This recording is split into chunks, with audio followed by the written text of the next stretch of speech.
കോട്ടയം കൊല്ലാട് സ്വദേശി പാപ്പച്ചൻ 1995 KSRTCയിൽ നിന്ന് പെൻഷനാകുന്നത്.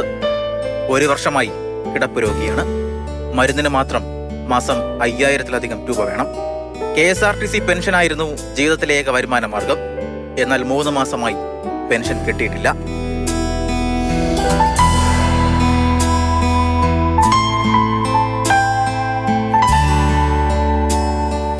അവസ്ഥ വലിയ വലുതാവുകയില്ല. മരുന്നിന് തന്നെ 10,000 രൂപ ഒരു മാസം ആകുന്നുണ്ട്. പിന്നെ ബാക്കി ചെലവുകളും എല്ലാം ഭയങ്കര ബുദ്ധിമുട്ടില്ല. പെൻഷൻ പോലും കിട്ടാതെ ഭയങ്കര ബുദ്ധിമുട്ടാണ്.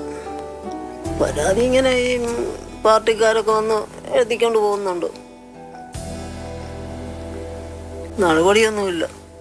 ഏത് കാലത്ത് കിട്ടുമോ എന്ന് കിട്ടുമോ.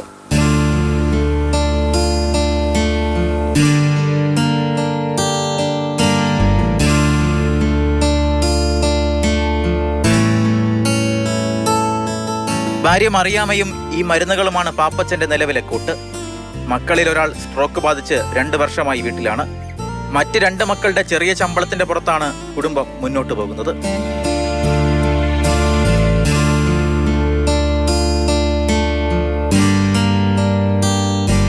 അവരും വലിയ ജോലിക്കാരൊന്നും അല്ലല്ലോ, ഓരോ കമ്പനി പണിക്കാരല്ലേ. ഒരാളേ ഉള്ളൂ. അവൻ്റെ പൈസ കൊണ്ടാ കഴിഞ്ഞു കൂടുന്ന അവൻ്റെ കടവും. ഭയങ്കര കടക്കാരനായിട്ട് നിൽക്കുക ഇപ്പോൾ.